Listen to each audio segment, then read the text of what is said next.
The morning after the last election, I said, we owe Donald Trump an open mind and the chance to lead. I meant it. Every president deserves that. And Trump came in with so much set up for him: a strong economy, plans for managing crises, including a pandemic. Yes, we Democrats would have disagreed with him on many things, but if he had put his own interests and ego aside, seen the humanity in a child ripped from her parents at the border, or a protester calling for justice, or a family wiped out by natural disaster, that would have been a good thing for America and the world. I wish Donald Trump knew how to be a president, because America needs a president right now. Throughout this time of crisis, Americans keep going, checking on neighbors, showing up to jobs as first responders, hospitals, grocery stores, nursing homes. Yes, it still takes a village. And we need leaders equal to this moment of sacrifice and service. We need Joe Biden and Kamala Harris. Everyone has a story about Joe's caring and empathy. I remember him calling after my mother, Dorothy, died, and we talked about being raised by strong women. The best testament to Joe is how he's cared for his family.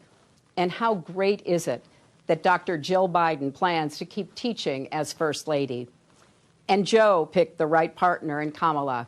She's relentless in the pursuit of justice and equity, and she's kind. When her press secretary, Tyrone Gale, was dying of cancer, she dropped everything to be with him in his final moments. I know something about the slings and arrows she'll face, and believe me, this former district attorney and attorney general can handle them all. So this is the team to pull our nation back from the brink. But they can't do it without us. For 4 years, people have told me, I didn't realize how dangerous he was. I wish I could do it all over. Or worst, I should have voted. Look, this can't be another woulda, coulda, shoulda election.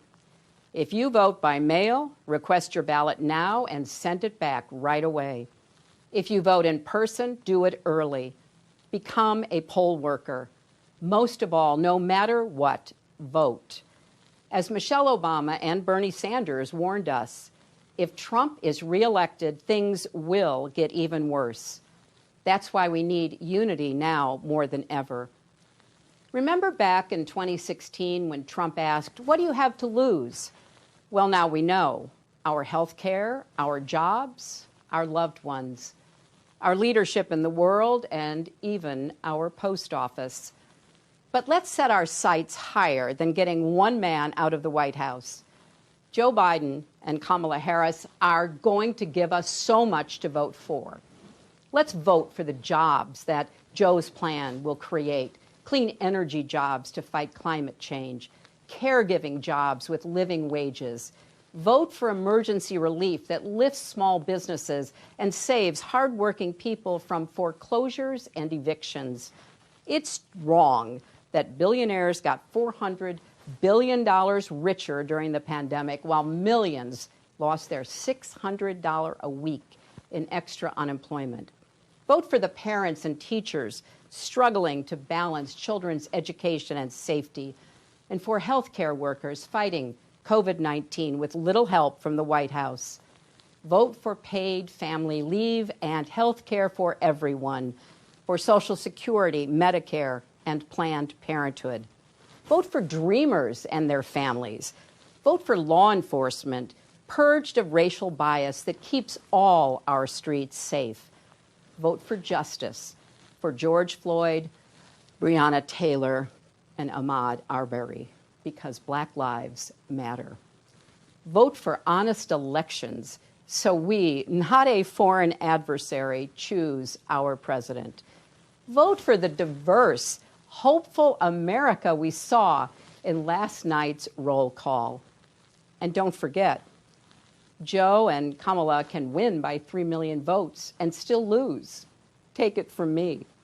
So we need numbers overwhelming so Trump can't sneak or steal his way to victory. Text VOTE 30330 to get started. 100 years ago yesterday, the 19th Amendment to the Constitution was ratified.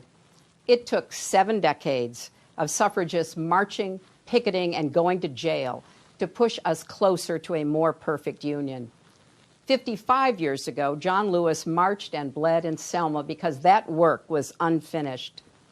Tonight, I'm thinking of the girls and boys who see themselves in America's future because of Kamala Harris, a Black woman, the daughter of Jamaican and Indian immigrants, and our nominee for vice president.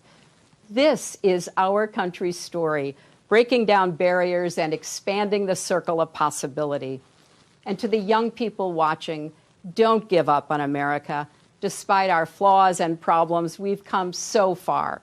We can still be a more just, equal country with opportunities previous generations could never have imagined. There's a lot of heartbreak in America now. And the truth is, many things were broken before the pandemic. But as the saying goes, the world breaks everyone, and afterward, many are strong at the broken places. That's Joe Biden. He knows how to keep going, unify, and lead, because he's done that for his family and country. So come November, if we're strong together, we'll heal together.